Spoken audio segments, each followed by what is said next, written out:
Sur la question du sens au travail, parce que très souvent, quand on m'interroge, et notamment dans les médias, parce que c'est très médiatisé aujourd'hui, la question du sens, on me pose cette question, alors le sens au travail, pourquoi le sens du travail a disparu?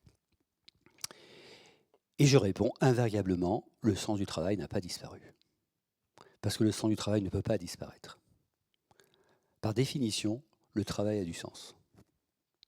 Par définition, le travail a du sens. C'est Georges Bataille qui nous avait enseigné ça. Quand il dit, lorsque je ne sais plus lequel, l'homme de Cro-Magnon, peu importe, l'homme préhistorique, l'homme ancien, se met à tailler des flèches, des pierres, c'est pour produire des flèches, parce qu'il sait déjà à quoi va servir la flèche. Tout travail a du sens. Vous voyez, vous pouvez ramasser un caillou et dire tiens, je vais le jeter sur l'animal que je veux chasser. C'est pas un outil, il n'y a pas de travail. Il va y avoir un acte et la chasse, mais il va y avoir un travail lorsque je mets du sens dans mon geste. Et ce sens, c'est un projet, c'est la réalisation de quelque chose qui va servir à, qui va être utile à, et que j'ai déjà imaginé. Donc tout travail, par définition, a du sens. Et pour un économiste, d'ailleurs, on distingue le travail de la production justement par le sens. Une machine ne travaille pas. Elle produit, mais elle ne travaille pas. Parce qu'elle ne se donne pas à elle-même le sens de son travail. Et petite note de bas de page, parce que j'en fais quand même quelques-unes parfois, notamment à l'oral, l'intelligence artificielle ne travaille pas. Contrairement à ce que toute la mystique et mythique autour de ce qui se dit là, elle ne travaille pas au sens où elle ne donne pas de son propre sens. Elle donne l'apparence du sens, elle donne l'impression qu'il y a un sens, mais elle ne travaille pas au sens où travailler, c'est donner du sens à, ce que l'on fait. Donc, on ne peut pas imaginer qu'on perde le sens du travail. Même l'esclave d'ailleurs, hein. Même l'esclave donne du sens à son travail. Alors un sens qui ne l'emballe pas peut-être, oui, après c'est la question de l'engagement dans ce qu'on fait, hein. Mais même l'esclave donne du sens. Oui, c'est ça qui distingue l'homme de la machine. Deuxième note de bas de page pour la suite, éventuellement pour des questions. Ça veut dire que si la machine remplace l'homme, ça veut dire que le sens de la production par la machine a été déterminé ailleurs, puisque ce n'est pas la machine qui va donner son propre sens. Vous voyez ce que je veux dire? Quand on dit la machine remplace le travail de la machine remplace le travail humain, non, il n'y a pas de travail de la machine. Il y a une production de la machine qui remplace le travail humain, ce qui suppose que la production de la machine, elle a été tramée, elle a été organisée, elle a été pensée ailleurs par ceux qui ont travaillé à ça. Et dire qu'on remplace le travail humain par du travail de la machine, c'est masquer le vrai travail qui est celui des organisateurs de cette subrogation de l'homme par la machine. Et se faire comme si c'était naturel alors que ça ne l'est pas du tout. Donc, il n'y a pas de question du sens au travail. Et pourtant, il y a une question qui est aujourd'hui très claire, puisqu'on la pose, c'est qu'il y a évidemment une raison à l'inquiétude, en tout cas le questionnement, c'est qu'il y a le vrai sujet, en fait, c'est la question du sens collectif au travail. Si chaque travail, chaque action de travail, chaque activité de travail produit du sens, en même temps qu'il produit un travailleur, il produit du sens. Le sujet, ce n'est pas le sens du travail, c'est le sens commun du travail. Est-ce que lorsque chacun travaille à sa mesure, pour faire ce qu'il a à faire, il a le sentiment de faire œuvre commune? Et vous voyez, je distingue cette crise de sens dont on parle, c'est une crise du sens du travail collectif. Pardon, c'est une crise du sens commun du travail. On va arriver tout à l'heure au travail collectif. C'est une crise du sens commun du travail. Et quand on y réfléchit, vous devez dire, mais oui, ce qu'il dit est une évidence. Au fond, chaque personne, quand vous l'interrogez, peut trouver du sens à son travail. Et ce qu'elle va mettre en cause et ce qui va lui donner envie peut-être de fuir l'organisation, c'est le sentiment que son travail ne s'inscrit pas dans un projet collectif, un travail commun. C'est ça qu'on a perdu. Et donc la question, si je reformule la question que tu poses, je dirais, qu'est-ce qui nous a fait perdre le sens commun du travail?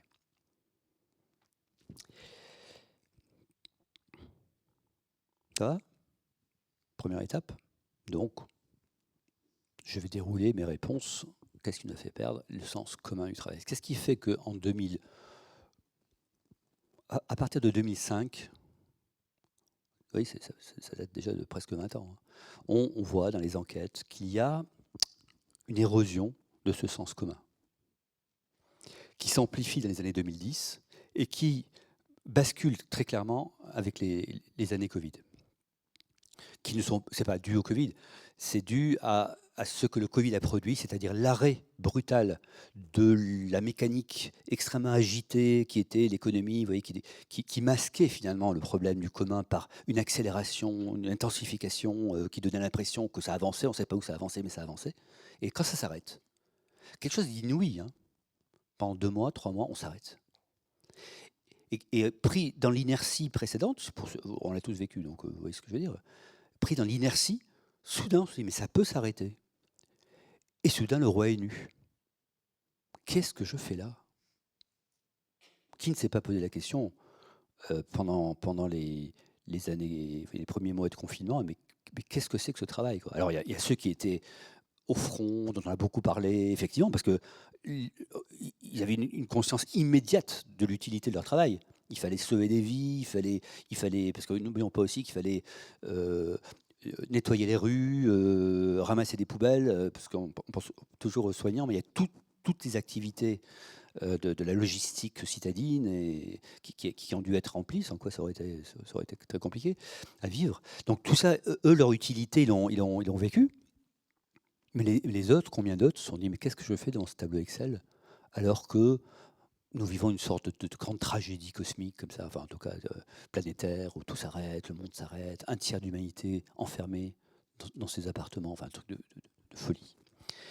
Donc voilà, la crise commence dans les années 2005, cette crise, peu importe le mot crise, cette transformation, cette érosion du travail commun commence dans les années 2005, et elle va trouver son point d'échappement, si vous voulez, durant les années Covid, où là, on est placé devant son travail à soi, et on se dit, mais à quoi je contribue, quoi, finalement? Est-ce que c'est vraiment si important, ces PowerPoint qu'il faut que je rende? Est-ce que c'est vraiment si important, ces réunions auxquelles je dois participer? D'où, je renouvelle la question, pourquoi à partir de 2005, il y a cette érosion du sens commun du travail? Et donc un cri du travail individuel, un cri de sens du travail de chacun.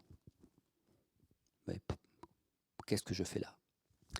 Alors, première raison, tu l'as évoqué tout à l'heure, je ne vais pas y revenir trop longuement parce que j'ai beaucoup parlé dans le passé de cette affaire, et puis il n'y a pas que moi qui ai beaucoup parlé de cette affaire, c'est devenu très connu, hein. La financiarisation, pour le faire en très bref, première raison de cette crise du travail commun, à partir des années 1980, il y a une transformation considérable du financement des économies. Et pour le faire en très bref, on passe d'un financement bancarisé à un financement par les marchés financiers. Pourquoi? C'est très simple à comprendre, c'est parce que les retraites, pour financer les retraites, on ne sait pas faire, et pour pouvoir les financer, on place les cotisations sociales sur les marchés financiers aux États-Unis. C'est les fameux fonds de pension. Et à partir de là, explosion nucléaire, puisque vous avez des milliards de dollars qui vont être déversés sur un tout petit marché. Le marché financier, c'est très petit, c'est 10 000 entreprises dans le monde, hein. C'est très petit, hein. Il y a 10 000 entreprises qui vont profiter de milliards d'épargne. Et ça va bouleverser toute l'économie. Alors c'est ce que je raconte dans Le Travail invisible. Et puis je me fais de la publicité pour le second. La suite du Travail invisible, c'est L'esprit malin du capitalisme, qui explique cette histoire comme ça. On part d'un... C'était pas du tout voulu au départ, hein. C'est une transformation du moyen de financer l'économie, et on en arrive à bouleverser tout le mode d'organisation, et en particulier les entreprises. J'y arrive donc parce que pour répondre, il y a énormément d'argent, hein. Il y a encore, vous l'avez peut-être entendu, vendredi dernier, la bourse de Paris a atteint son sommet historique depuis qu'il y a un indice CAC 40, elle n'a jamais été aussi haute. C'est vous dire que tout va bien. Et pourquoi? On se dit, mais pourquoi ça ne craque pas? Parce qu'il y a énormément d'argent pour peu d'entreprises, donc ça tourne, donc ça monte. Et donc on est sur ce régime depuis maintenant 40 ans. Il se met en place dans les années 70-80, d'abord aux États-Unis, puis dans tous les pays du monde, comme ça. Et conséquence pour les entreprises, si elles veulent capter de l'argent, elles sont obligées de répondre à des normes financières et à des niveaux de profit. C'est aussi simple que ça. Alors, c'est plus sophistiqué, je le décris de manière plus technique, mais c'est compréhensible, même si vous n'êtes pas économiste, c'est très compréhensible. Dès lors que vous avez des marchés financiers qui ne connaissent rien à la vie des organisations qui prêtent de l'argent, ils veulent des rendements, parce que leur travail, c'est de placer de l'épargne. Ils veulent des rendements, et donc ils imposent des rendements. Et ça renverse complètement la logique de production. Au lieu d'aider par le financement à produire, et s'il y a des profits, ben on les redistribue à ceux qui ont apporté les capitaux. On apporte des capitaux en exigeant des rendements. On les apporte que si on a un certain niveau de rendement, et l'entreprise doit s'adapter à ce niveau de rendement. Ça a été la fameuse création de valeur pour l'actionnaire, et cette course au profit. Là aussi, c'est la course de l'écureuil dans sa roue. Hein. Personne ne l'a voulu, mais une fois que vous mettez en place le système, il s'autoproduit. Même si vous ne voulez pas entrer dans cette logique, mais comme votre concurrent entre cette logique, lui capte beaucoup de fonds, fait plus de profits, s'organise, devient plus rentable, et vous êtes obligé de vous aligner, et de proche en proche, même les petites entreprises qui ne feront pas appel au marché boursier, hein. Il n'y a que 650 entreprises en France qui sont cotées, hein. Donc vous voyez, il y a de la marge, il y a 2 millions d'entreprises. Mais toutes les entreprises sont contaminées par cette logique, puisqu'elles sont évaluées, étalonnées par les plus grandes qui, elles, captent cet argent. Et voilà comment tout le système capitaliste, qui n'est pas un gros mot dans ma bouche, ni un beau mot, c'est juste un terme technique pour dire notre système économique, hein, tout notre système économique va basculer dans la spéculation. Mais je m'arrête là sur ce point-là. Ce qui nous intéresse, c'est les conséquences sur le travail. Tu l'as résumé tout à l'heure, donc je résume le résumé. Dès lors que ce qui importe, c'est le résultat financier, peu importe comment c'est fait, l'essentiel, c'est le résultat. Et va se mettre en place toute une technique de gestion, voire de management, et même de management, par le résultat. Alors ça, c'est très bien documenté. Vous avez là tous les documents, mais ça a été beaucoup documenté, beaucoup travaillé, ça. Comment la gestion a basculé à partir des années 90 et on s'est mis à organiser les entreprises à partir de résultats. Et en déroulant à partir de résultats, on arrive au niveau de production qu'il faut atteindre. Et ça a rendu le travail invisible, d'où l'outil de cet ouvrage, hein, le travail invisible. Non pas qu'il n'y ait pas de travail, non pas qu'il était méprisé, mais il était rendu invisible. Parce que peu importe, encore une fois, ce qu'on fait, l'essentiel, c'est qu'on ait le résultat attendu.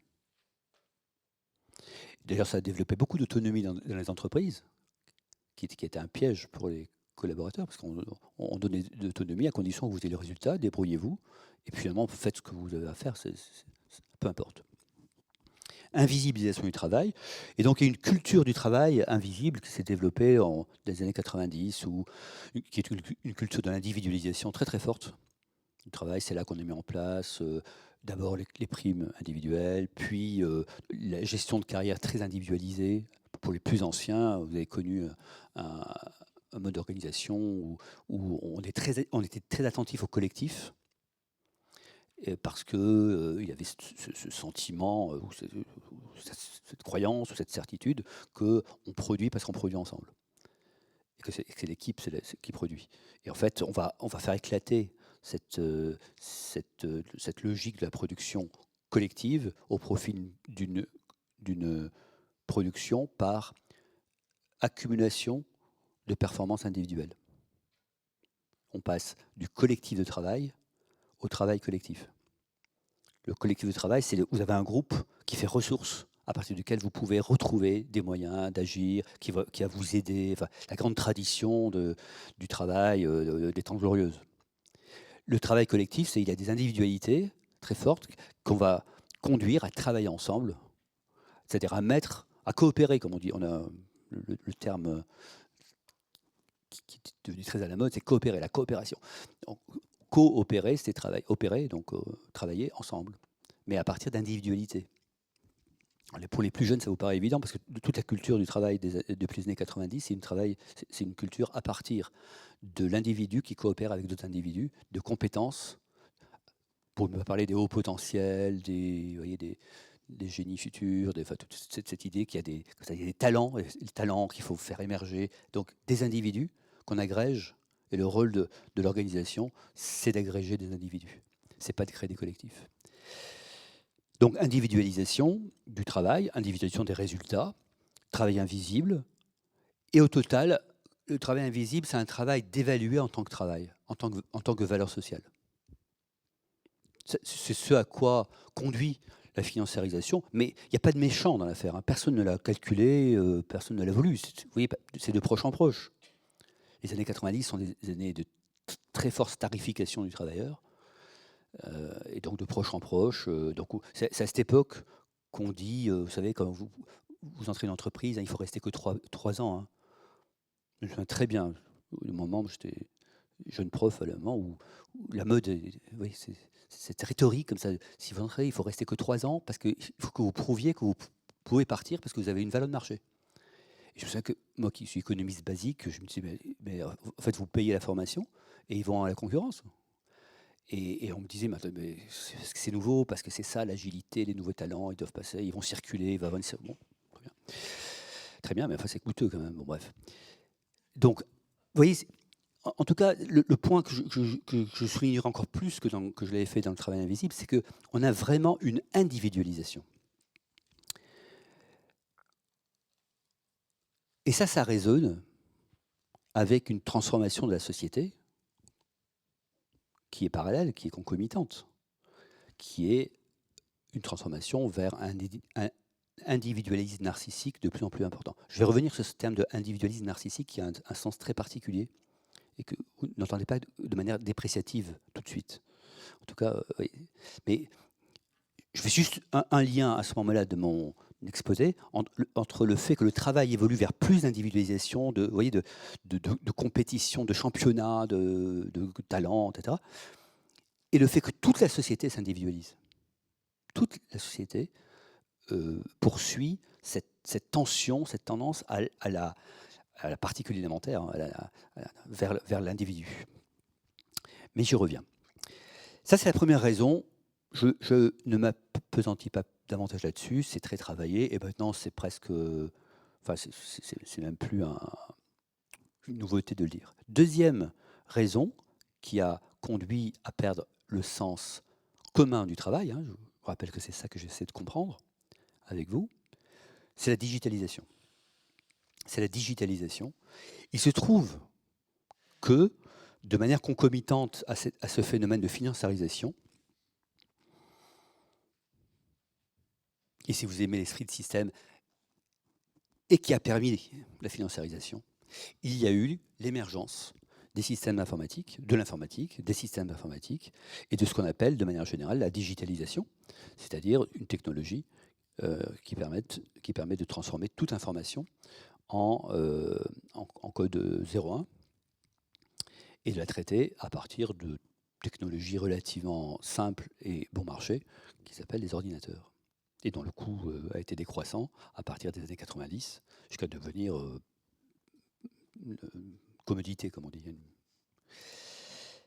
Digitalisation. Alors, pourquoi la digitalisation a détruit, a fortement érodé le sens commun du travail? C'est qu'il ne vous a pas échappé que lorsque la plupart des travailleurs partent de leur entreprise, ils partent avec les moyens de production, c'est-à-dire avec les ordinateurs et les téléphones portables, qui sont les deux moyens de production principaux dans une société d'information comme la nôtre. Et je dis tous les travailleurs. Alors évidemment, davantage l'école blanche que l'école bleue, mais même l'école bleue utilise beaucoup d'ordinateurs et beaucoup de téléphones portables, c'est-à-dire communication digitale. Et ces outils, on les a sur la table, vous voyez. Avec ça, je peux faire des tas de choses. Hein. J'ai tous mes cours, j'ai tous mes PowerPoint, j'ai enfin, énormément de choses, et je pars avec. En conséquence, la frontière entre le privé et le public, évidemment, s'est effacée. J'ai coutume de dire, Charlie Chaplin, qui est l'archétype, vous savez, dans les temps modernes, qui est l'archétype du travail, des temps glorieux, travail à la chaîne. Qu'est-ce qui le broie? Une énorme machine, outil, qu'il ne peut pas contrôler. C'est-à-dire tout le sens du film et toute la fine pointe de cette fameuse scène où il est pris, il est embarqué par la machine, précisément parce que cette machine, il ne peut pas la contrôler. Avec la digitalisation, on a l'impression, si vous voulez, on discutera tout à l'heure de est-ce une impression ou une réalité, mais on a l'impression que je peux contrôler la machine, je pars avec. Voire quand je suis au boulot, je peux passer très facilement du privé au public. On estime qu'à peu près 30% des opérations en entreprise relèvent du privé. On prend un rendez-vous chez le médecin, on appelle sa femme pour un problème, 30%. Et inversement, quand on est chez soi, on travaille. Enfin, on travaille. C'est pas le bon mot. On utilise les mêmes outils et je reçois mes mails et peut-être je vais y répondre à 11h du soir. Donc, cette frontière s'efface. Et ce qui s'efface aussi, c'est le monopole que semblait avoir l'entreprise sur les moyens de production. Parce qu'il y a des tas de choses que je peux faire en dehors de l'organisation. Et même que je peux faire mieux, enfin, je peux avoir le sentiment de faire mieux que lorsque je suis au boulot. Et même, je peux créer une petite communauté et faire avoir des pratiques et travailler en dehors de l'organisation pour produire des choses dans une association, vous voyez, en utilisant les mêmes outils et la même qualité. Vous sortez une affiche pour votre association paroissiale, et bien vous avez des choses relativement comparables à ce que vous pouvez faire en entreprise aujourd'hui, avec une bonne photocopieuse. Oui. Bon. Vous voyez, ça nous paraît tellement évident. Je vois des jeunes, et pour vous, ça vous paraît évident, mais ce n'est pas du tout évident relativement aux générations précédentes, où il y avait une coupure très nette entre ce qu'on pouvait faire dans l'entreprise et ce qu'on ne pouvait pas faire en dehors, ce qu'on ne pouvait pas faire en dehors de l'entreprise, chez soi en particulier. Aujourd'hui, on peut faire plein de choses. Et d'où une frontière qui s'est effacée, et d'où une déconsidération relative du travail en entreprise. Le prestige du travail en entreprise n'est plus le même.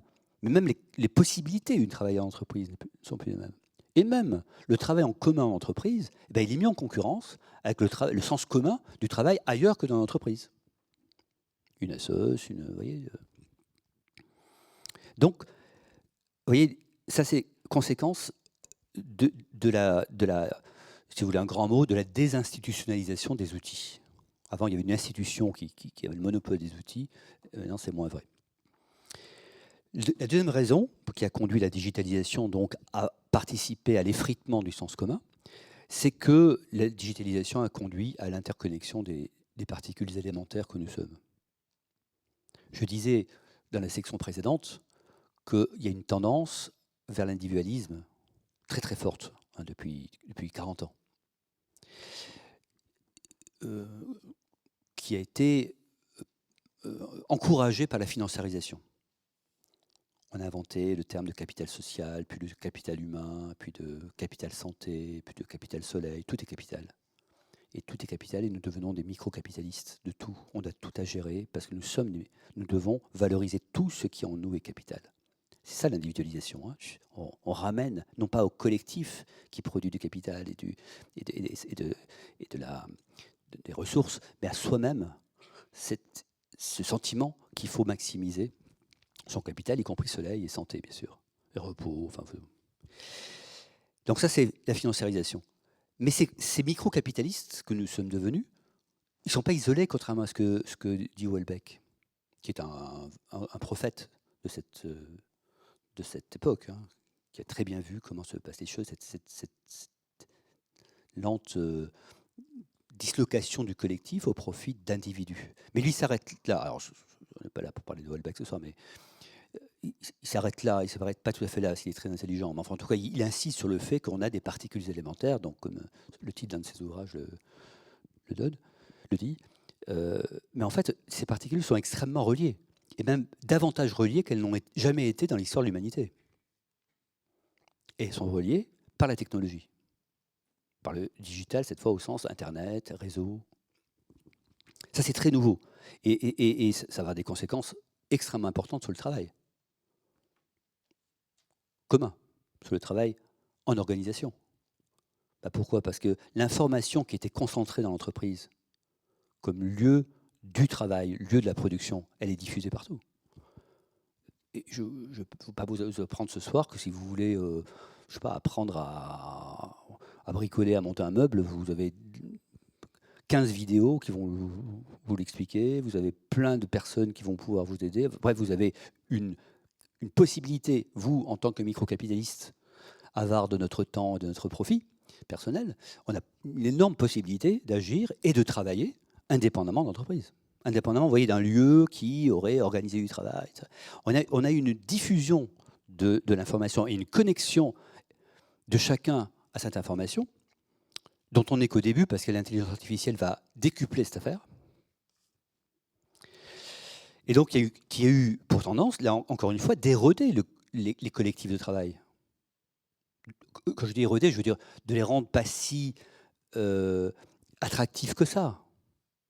Pourquoi aller travailler dans une entreprise lorsque je peux très bien trouver des moyens de travailler chez moi ou avec d'autres, pas nécessairement chez moi, mais avec d'autres, voilà, parce qu'il y a plein d'informations que je peux trouver et faire des choses formidables.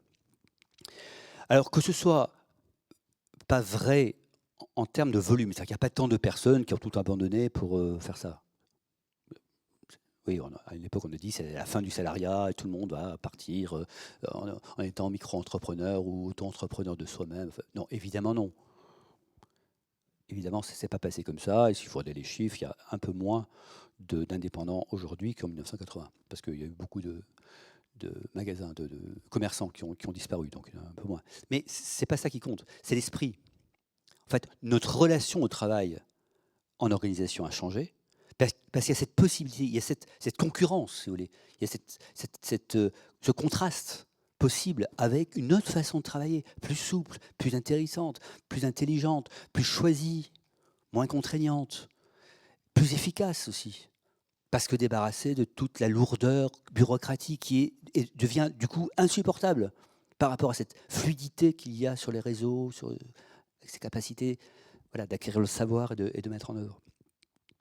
Donc, vous voyez, la digitalisation est sur le plan technique, concret, objectif, parce que vous partez avec des moyens de production, et sur le plan culturel, des représentations, nous conduit à considérer le commun du travail, le travail au sens commun, de manière nouvelle et avec beaucoup plus de suspicion, en tout cas de sens critique. D'où, en tout cas c'est comme ça que je l'interprète, mais tout à l'heure vous allez peut-être me contredire. Hein, moi je ne suis pas du tout de ceux qui disent les jeunes ils sont changés, maintenant ils ne veulent pas travailler alors que les anciens ils travaillaient tellement, etc. C'est pas vrai ça. Vous trouvez aussi des anciens qui ne veulent pas travailler, qui n'ont plus envie de travailler dans des organisations bureaucratiques trop lourdes, dont ils ne voient pas le sens. Je dirais, l'intelligence n'est pas un apanage des jeunes. En tout cas, cette intelligence-là, de se dire mais pourquoi je suis là, ouais, c'est le sens critique, c'est pas une nouvelle génération. Il se trouve que les nouvelles générations qui sont nées avec tout ça, pour elles, ça leur paraît évident.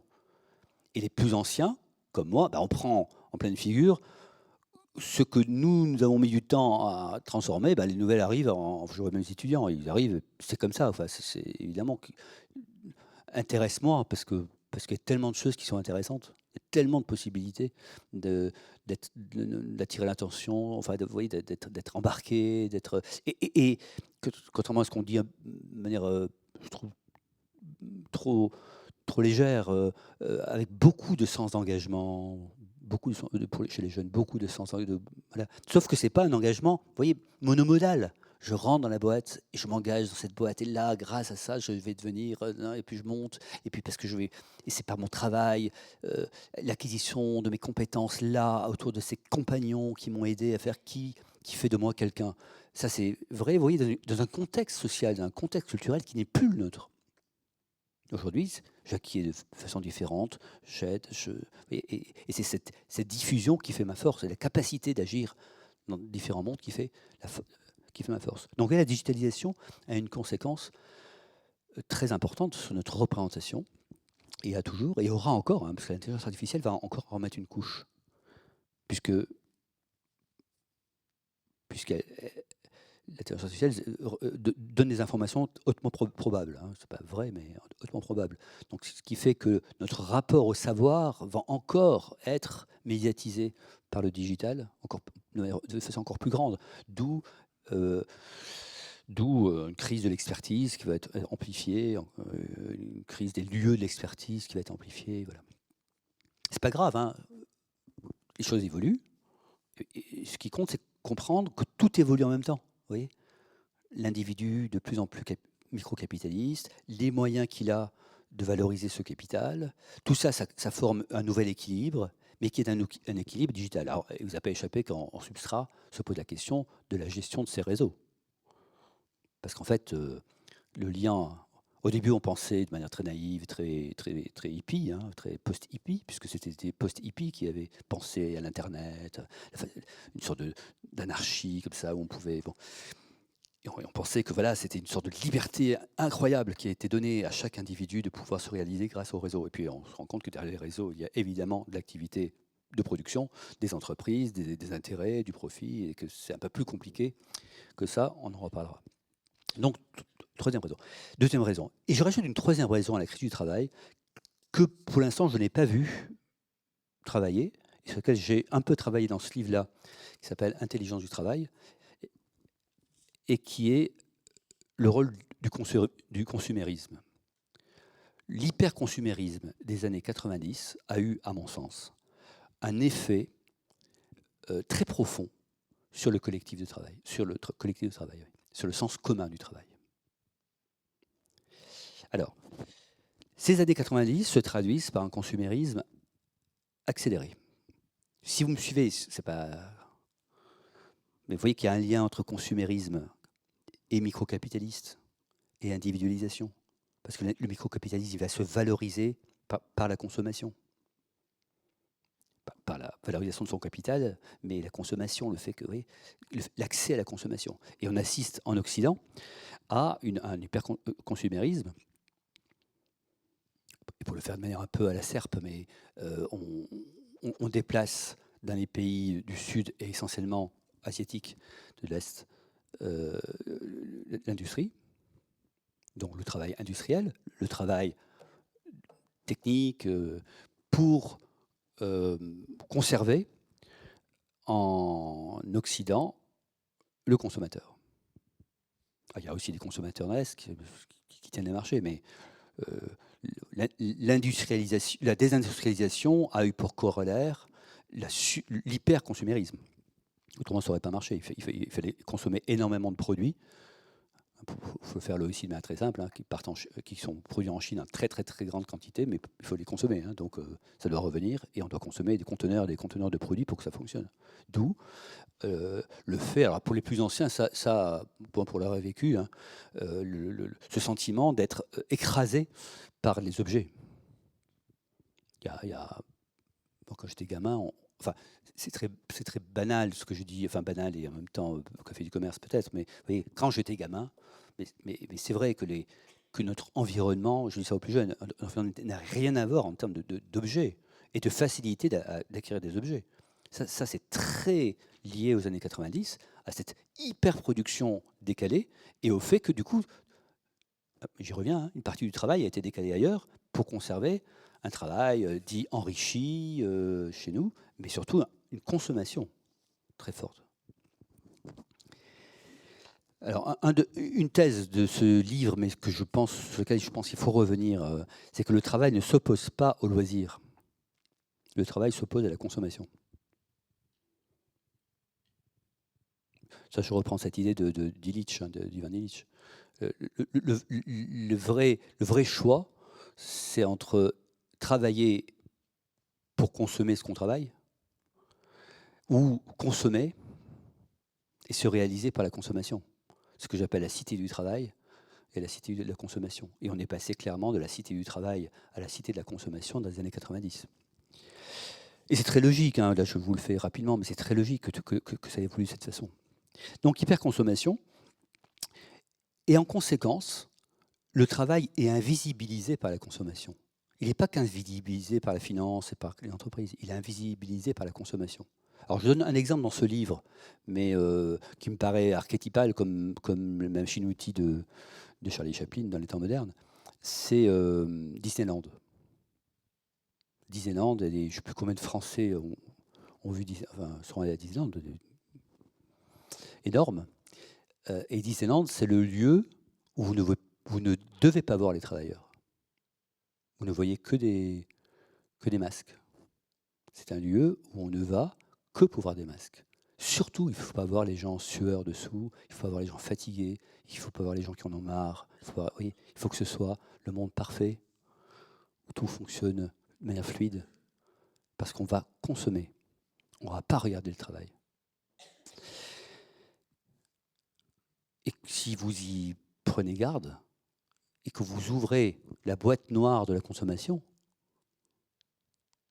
vous allez avoir peur. La boîte noire de la consommation, c'est la maison de retraite est très très bien. Il y a des très bons résultats,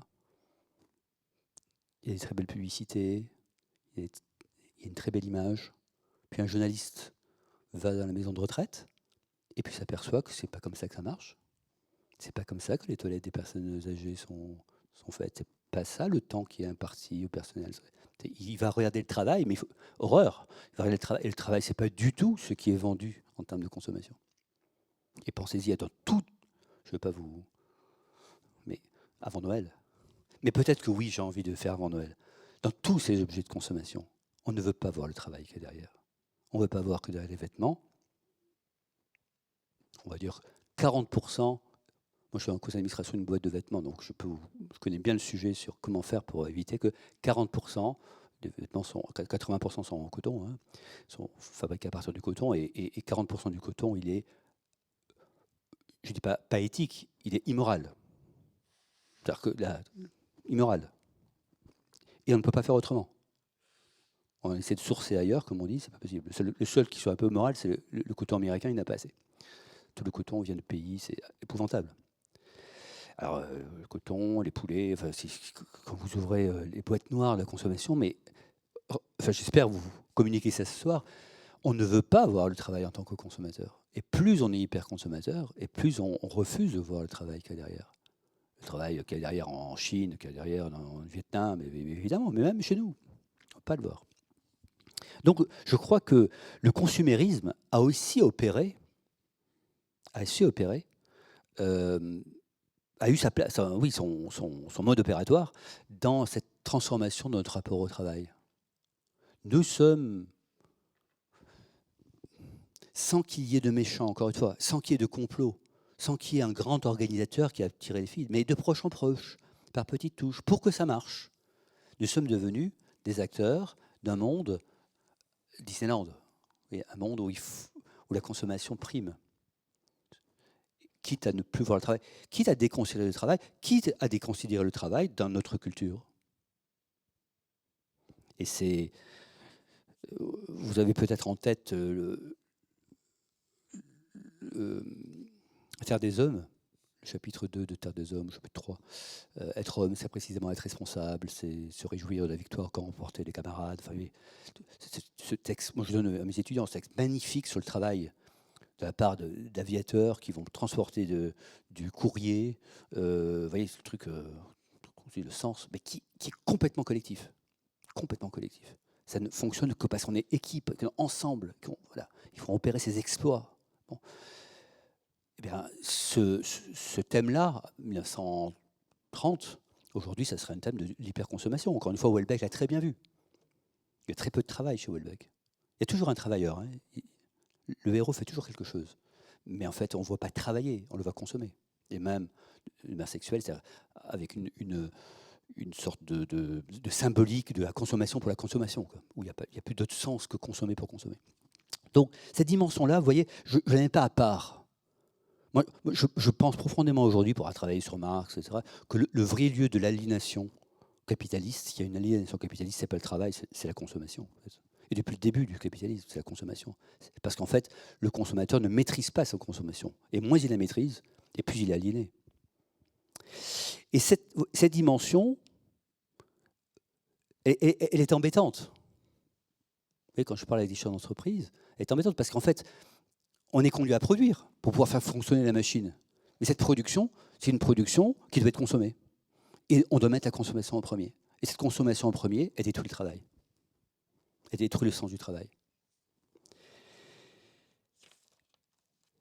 Tu vois ? Bon. Donc, ce travail collectif est triplement dévalorisé. Ce collectif de travail est triplement dévalorisé.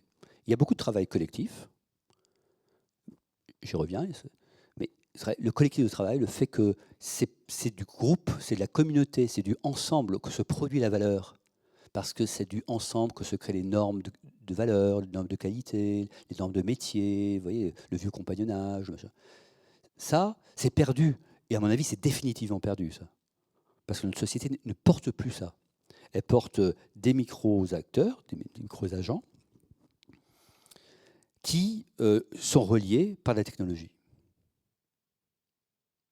Et là où je pense que c'est irréversible, enfin pourquoi je pense que c'est irréversible, c'est parce que plus les micro-acteurs sont reliés par la technologie, plus le sens du travail commun décroît.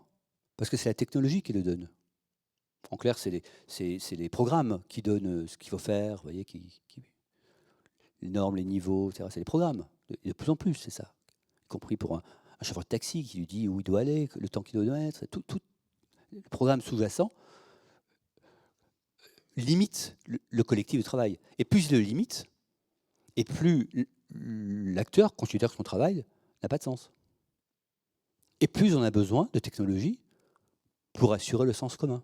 Et plus ça fait perdre le sens du travail. Et plus on a besoin de technologie. C'est une logique qui s'auto-produit, ça. Je pense que chaque année qui va passer, on aura des couches d'organisation technologique nécessaires pour que ça fonctionne. J'aime bien donner l'exemple du nucléaire. Le nucléaire, c'est hyper sophistiqué parce que oui, c'est une erreur. On ne va pas laisser ça à des collectifs de travail sympathiques. C'est hyper sophistiqué. Et plus il y a des engagements par rapport au travail, comme on assiste, au travail, vous m'entendez, un travail dans les organisations, plus il y a cette culture du désengagement par rapport au travail dans les organisations, et plus dans ces organisations-là, vous imaginez qu'il faut verrouiller complètement les processus. Et plus on les verrouille, et plus il y aura des engagements, et plus il faudra verrouiller. Donc on a une logique qui nous conduit à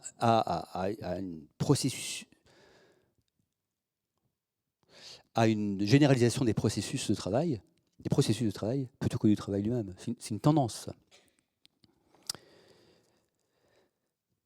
Et donc ce sera la thèse de livre que je prépare, dont je vous parlais au départ, et qu'on va discuter si vous voulez ensemble. C'est ce que j'appelle la sociétalisation de l'entreprise.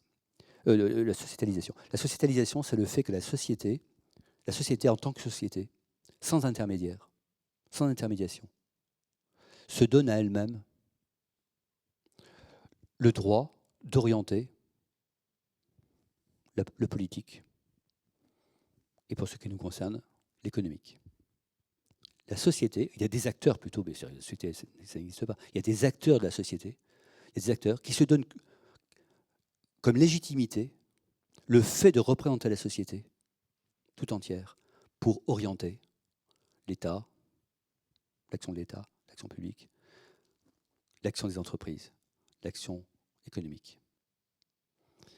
Et il représente le climat, des minorités, la biodiversité.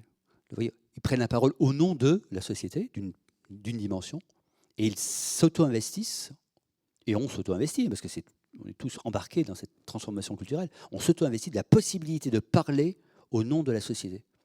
Alors, là aussi, pour les plus jeunes, ça peut vous paraître évident qu'on parle au nom de la société. Non. Pendant des millénaires, il y a toujours eu des intermédiations qui s'appellent l'État, qui s'appellent l'Église, qui s'appellent, vous voyez, tous les corps intermédiaires qui, justement, intermédient pour éviter que la société se replie sur elle-même.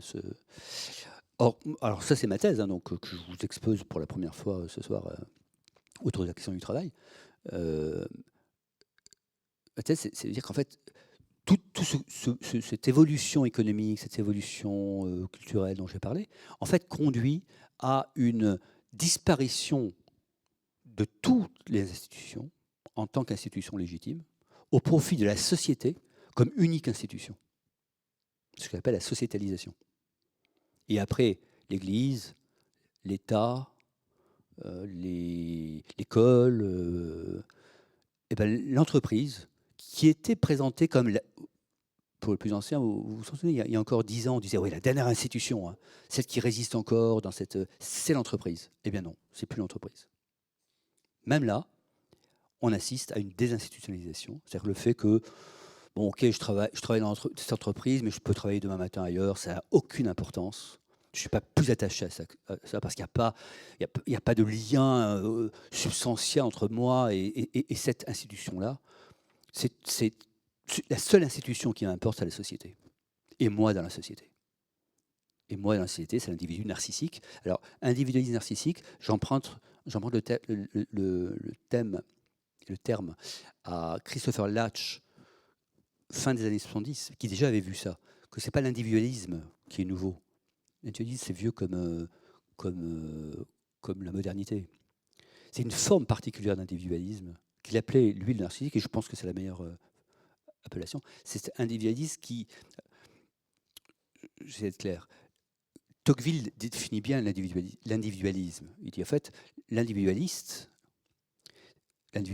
ça consiste à s'occuper de ses amis, de sa famille, de cette petite société, et de ne pas s'occuper de la grande société. Donc on se replie, c'est pas le bon mot, parce que c'est pas du tout égoïste, hein, mais c'est à l'échelle de sa société. Ses amis, il cite ça, sa famille, ses amis. Oui. L'individualisme narcissique, c'est quelque chose de différent chez Latch et dans ce que j'essaie d'en faire. C'est le fait qu'on considère que le centre de gravité de la société, c'est soi-même. C'est-à-dire qu'on regarde toute la société à partir de soi. Alors on met ça souvent sur le compte de l'émotionnel. On dit non, mais c'est une conséquence. Ça. En fait, c'est le centre de gravité de l'individu. C'est pas sa petite société, c'est lui-même. Et c'est toute la société en fait qui est vue à partir de lui-même. C'est en ce sens qu'il emploie le terme narcissique, mais au sens psychanalytique, je crois même, du terme. Il était psychanalyste aussi, sociologue et psychanalyste. En tout cas psychologue. Oui, c'est dans le sens fort. Donc c'est pas dépréciatif. C'est une façon de regarder le monde. La société est le miroir, comme Narcisse, hein, est le miroir de moi-même. Et donc je l'évalue par rapport à moi-même. Ça, c'est une forme d'individualisme qui est nouvelle. Et si vous m'avez suivi, il faut commencer à faire les liens, qui est lié au microcapitalisme de la financiarisation, qui est lié au fait que je suis en possession de beaucoup d'outils de production finalement à partir de moi. Et que je peux voir énormément de choses à partir de mes outils de production. Énormément. Je peux être en contact avec plein de monde à partir de moi-même. Et ça, à mon sens, ça conduit pour la première fois dans l'histoire à la possibilité de penser qu'on peut réaliser la société à partir de soi. Qu'on peut représenter la société à partir de soi-même. Ça, c'est très nouveau. Et c'est possible grâce au réseau. Parce que la personne qui pense à la société à partir d'elle-même, elle est considérée comme dingue, clairement, pendant des millénaires. Hein. Mais quand elle est reliée à plein d'acteurs qui l'informent, qui répondent, qui créent une toile, ça s'appelle le web, c'est une toile. On est vraiment, ça a été tissé, il y a bien donc des relations, c'est tissé. Il est possible de pouvoir penser beaucoup de choses de la société, en tout cas, à partir de soi. C'est pas de la folie. C'est une possibilité. Et ça, c'est très nouveau. Alors, vous allez me dire, là, je m'éloigne du travail. Non, je suis en plein dans le travail. Parce que du coup, le travail, tel qu'il était pensé, travail dans les organisations relativement fermées, bon, vous imaginez que ça, alors pour le coup, ça n'a peu de sens. Ce qui n'a pas de sens, c'est d'imaginer que le travail, ça reste ça. Parce que les organisations ne sont pas fermées, tout simplement. Elles sont très ouvertes. Elles n'ont plus le monopole de la connaissance. Elles n'ont plus le monopole du savoir. Elles ont le monopole de l'accumulation de capital, oui, mais qui peut se déplacer, comme on le voit dans les startups. Hop, ça se déplace, ça va sur un nouveau. C'est pas aussi voilà, accumulatif que dans la haute époque du capitalisme. Donc le travail, tel qu'on le concevait, le travail en organisation, il ne peut être que pensé à frais nouveaux. Et là, à ce moment-là, quand je suis devant un parterre du champ d'entreprise, on me dit alors, quelles conséquences pour les entreprises? Alors, et je réponds invariablement, d'abord, il faut commencer par penser à partir de ça. Il ne faut pas regarder le futur en regardant. Il ne faut pas penser le futur en regardant le passé en se disant comment on va faire pour que ça revienne comme c'était. C'est pas possible. Parce que toutes les conditions, vous voyez, de contexte sont perdues, sont renouvelées pour être positif, sont renouvelées. En revanche, qu'est-ce qu'on peut faire à partir de cette nouvelle situation? Donc, mon premier point, pour conclure, ce qu'il faut faire, ce qui me semble indispensable, c'est revenir à la réalité du travail, réincarner les choses. Un. Deuxième, j'ai de plus en plus conscience, en tout cas c'est mon sentiment, que les espaces de confiance vont devenir cruciaux dans les années qui viennent. Merci à vous.